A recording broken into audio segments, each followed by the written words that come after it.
আসসালামু আলাইকুম, welcome to the bikers transport team. তো মিটার দেখে ড্যাশবোর্ড দেখে গাড়ি চিনতে পারতেছেন এটা কোন গাড়ি? জি হ্যাঁ, এটা আমার সেই হোন্ডা শাইন 100 সিসি। তো বহুদিন ধরে আপনারা এইটার একটা রিভিউ চাচ্ছিলেন সবাই। তো 4300 কিলো হয়ে গেছে, মিটারে দেখেন 4300 কিলো হয়ে গেছে। আমি বলছিলাম যে 4000 এই সরি 3000-এর প্লাস হলে দেন আমি একটা রিভিউ করবো। আমাদের চ্যানেলে সব রিভিউগুলো এরকমই দেওয়া হয়, একটা লং ডিস্টেন্স রাইড করার পর তারপরে এটার এক্সপিরিয়েন্সটা শেয়ার করতে আমরা পছন্দ করি, যাতে অ্যাকুরেট ইনফরমেশনটা আপনারা পান। তো যাই হোক, 4000 প্লাস 4300 কিলো রাইড হয়ে গেছে। তো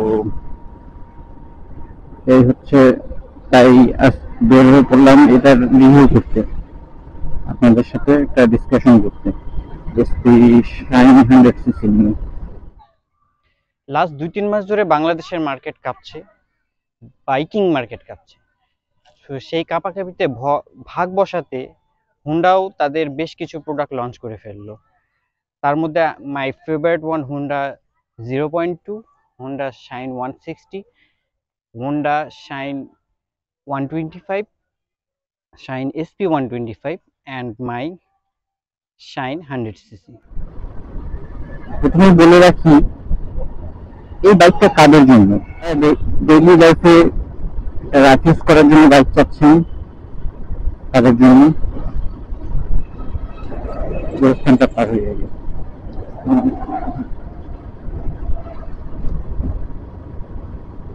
যারা ডেইলি লাইফে একটি রাফ ইউজের জন্য বাইক চাচ্ছেন তাদের জন্য, যারা জব পারপাসে ইউজ করতে চাচ্ছেন তাদের জন্য, এবং যারা ব্যবসার কাজে বিভিন্ন টুকিটাকি দোকান মানে যে কোনো ধরনের ব্যবসার কাজে যারা ব্যবহার করতে চাচ্ছেন তাদের জন্য। তাই বলে কি বাইকটাকে ট্যুর দেওয়া যাবে না? মনের ইচ্ছাটা সবচেয়ে বড় ইচ্ছা, মনের ইচ্ছা থাকলে সব বাইক নিয়ে ট্যুর দেওয়া যায়। আমরা আমাদের দেশে ডাইনিংও অনেকে সাজেস্ট ট্যুর দিতে দেখছি। তো ট্যুরাররাও যারা ইচ্ছা করেন ইউজ করতে পারবেন অনায়াসে।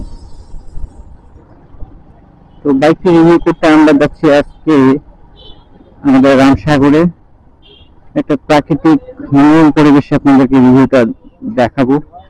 আর এখন পার হচ্ছে শিকদারহাট, বাজারটা পার হয়ে তারপরে কথা বলছি আপনাদের সাথে। তো 100 সিসি সেগমেন্টের এই পর্যন্ত যতগুলো বাইক আমি পার্সোনাল ভাবে চালিয়েছি তার মধ্যে সুপার স্মুথ একটা বাইক।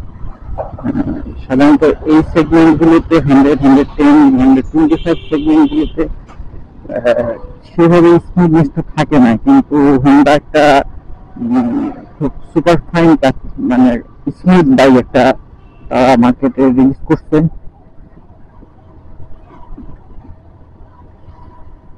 স্মুথনেসের সাথে তাদের ব্রেকিংটাও অস্থির করছে, সিরিয়াস ব্রেকিং ইউজ করছে তারা। সিরিয়াস ব্রেক ইউজ করার ফলে ব্রেকটাও খুব সুন্দর কনফিডেন্টলি ব্রেক করা যায়, এটা একটা প্লাস পয়েন্ট।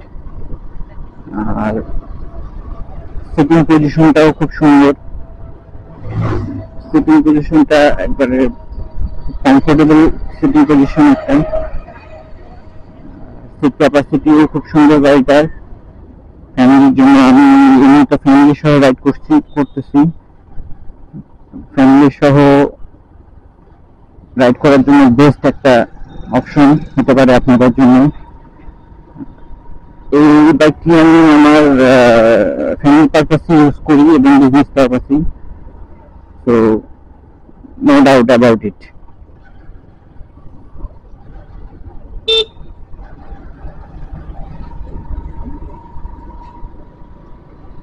এবার আসি যেটা বলতেছিলাম যে বাইকটির ব্রেকিং সিস্টেম এই 100 সেগমেন্টের মধ্যে অসাধারণ একটি ব্রেকিং সিস্টেম তারা ইউজ করছে। সিরিয়াস হওয়ার কারণে তাদের ব্রেকিং সিস্টেমটা খুব সুন্দর, খুব কনফিডেন্টলি ব্রেক করা যায়। আর এর সাথে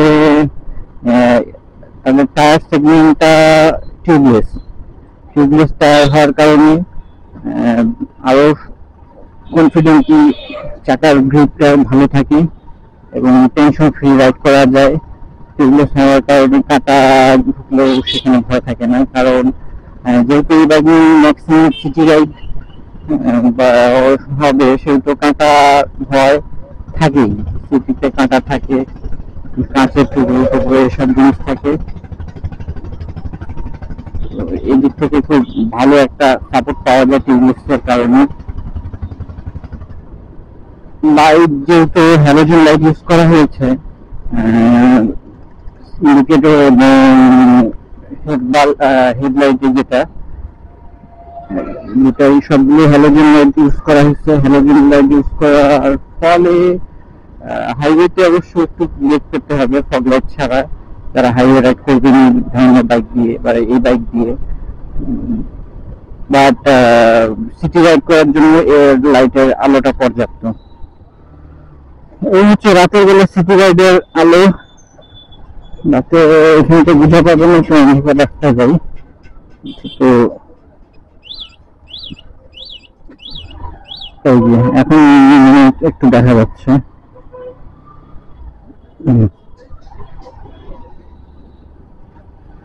তো রামসাগর আসতে গেছি আমরা, রামসাগরের ভিতরে ঢুকে দেন কথা বলছি আপনাদের সাথে।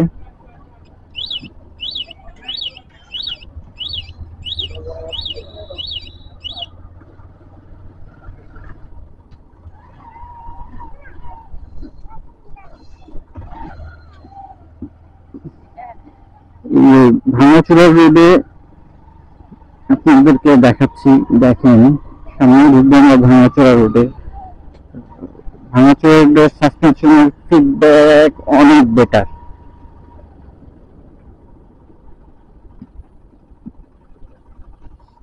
রামসাগরের গেটটা নতুন করে বানানো হচ্ছে, বড় সড়ো করেই বেশ।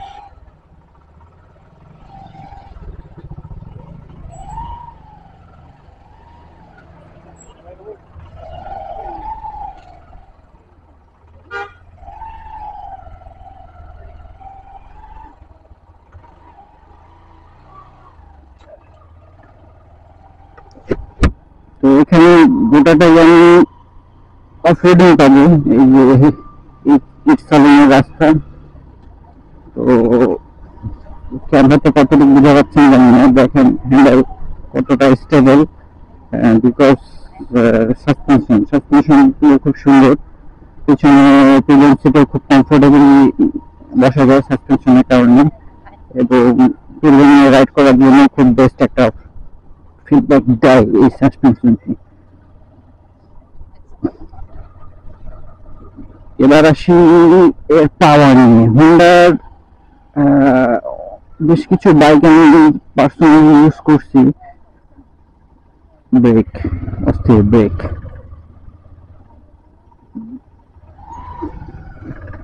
পার্সোনালি ভাবে চালাইছি, একটু পাওয়ার কম মনে হয় এই সেগমেন্টগুলোতে, কিন্তু এই বাইকটিতে পাওয়ারের তেমন কমতি মনে হয় না। ইনিশিয়াল পাওয়ার খুব সুন্দর, খুব সুন্দর পাওয়ার ডেলিভারি করে। প্রতিটা গিয়ার রেশিওতে পাওয়ারের তাদের ডেলিভারিটা খুব সুন্দর। তো এগুলো আমি রামসাগর, আর তো মাছ মারতেছে ওখানে সবাই।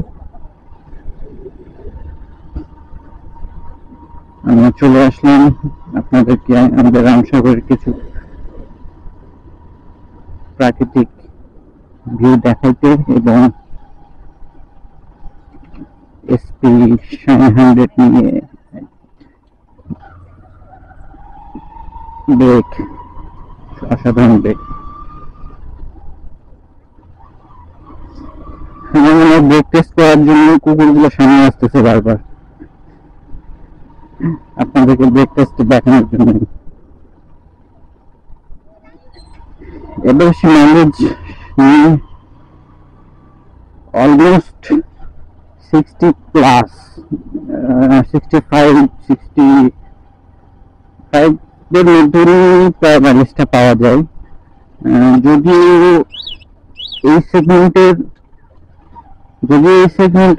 বাইক অনুযায়ী এই মাইলেজটা আমার কাছে একটু কম মনে হয়েছে। সেগমেন্টের বাইকে মাইলেজটা আরেকটু দরকার ছিল।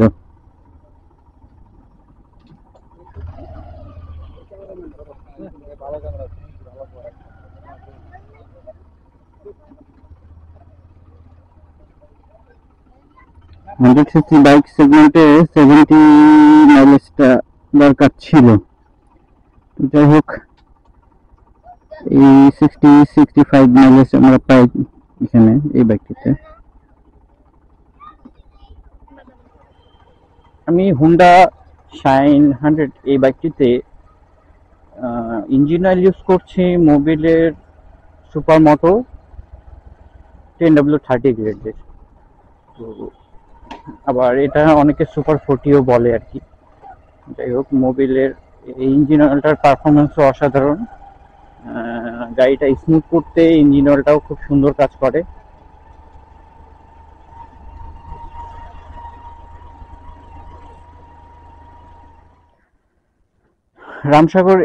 রামসাগরের এই সন্ধ্যার বেলা আমার সিবি শাইনটাই খুব সুন্দর মিলে গেছে এখানকার ওয়েদারের সাথে। তো এই বাইকটির ভালো খারাপ দিক বলতে গেলে প্রথমে আগে ভালো দিকগুলো আপনাদেরকে বলি। এক কথা অস্থির একটা লুক, দেখেন আপনারা 100cc সেগমেন্টের মধ্যে একটা চারপাশ থেকে একটা ভালো কোয়ালিটিফুল লুক দিছে তারা হোন্ডা, এটা মানতে হবে। তার সাথে সিটিং পজিশনটা, এর আগে যেটা বললাম, সিটিং পজিশনটা খুব সুন্দর। এই যে বসে ফ্যামিলি নিয়ে একটা খুব মানে কমফোর্টেবল রাইড করা যায় এটাতে। হ্যাঁ, আর এই যে হ্যান্ডেলটা একটু আপরাইট ছিল, আমি একটু সামনে টানে নিছি যাতে আমার জন্য একটু সুবিধা হয় রাইড করতে। আর মিটার কনসোলটা এমনি অ্যাভারেজ অন্যান্য গাড়ির মতনই, 100cc সেগমেন্টের যে মিটার ওরকমই। আর ইঞ্জিন সাউন্ডটা একটু শোনাই, সাইলেন্সারের সাউন্ডটা মিষ্টি sound, beat beat beat beat beat beat beat beat beat beat beat beat beat, একটা মিষ্টি সাউন্ড পাচ্ছি, একটা খুব সুন্দর। ঠিক সাউন্ড লেসও না, আবার খুব যে একটা লাউড সাউন্ড তাও না, এই হচ্ছে অবস্থা। Sitting capacity. আচ্ছা, নেগেটিভ দিক এর আগেও যখন গাড়িটা নিই তখন আপনাদেরকে বলছিলাম টায়ার সেগমেন্টটা আমার কাছে একটু ওয়াইডার হইলে ভালো হইতো, একটু মোটা। এক্সাইজ দিয়ে দেওয়া যায়, তুই এক্সাইজ ওয়াইড করলেই দেখেন একবার চিকন কতটুকু। আর এক্সাইজ বাড়লে হোন্ডা ভালো করতো একটু। মাইলেজ তো এমনিতেও 60-65, এই সেগমেন্টে 70 প্লাস মাইলেজ রাখার দরকার ছিল। অন্যান্য ব্র্যান্ডগুলোতে 70 প্লাস মাইলেজ পাওয়া যায়। তো এই হচ্ছে অবস্থা, মাইলেজটা একটু ইস্যু, নেগেটিভ। আর আরেকটা ইস্যু হলো এই যে সেলফ, গাড়িটা অনেকক্ষণ ধরে চললো না, এখন সেলফে টোকা মারলাম, জাস্ট সেলফ নিয়ে নিল। তো বাট যখনকার গাড়িটা ঠান্ডা হয়ে যায় তখনকার এটাকে স্টার্ট করতে আমার খুব প্যারা হয়। বিশেষ করে এই শীতের দিন পড়ে গেছে, এই শীতের দিনে এই জিনিসটা বুঝতে পারতেছি। তো সম্ভবত সেলফের মোটরটা একটু লো কোয়ালিটির ইউজ করা আছে, সেলফের মোটরটা একটু ইমপ্রুভ করা দরকার ছিল, এই একটা ইমপ্রুভমেন্টের বিষয়। বাকি কন্ট্রোলিং, আসলে এই বাইকটি চালায় 100cc সেগমেন্টের, কন্ট্রোলিং এর দিক থেকে আমার কাছে খুব ভালো লাগছে, ব্রেকিং এন্ড কন্ট্রোলিং। তো আপনারা এটা সুন্দর নিতে পারেন, আপনাদের খুব ভালো একটা পারফরমেন্স পাবেন আশা করি।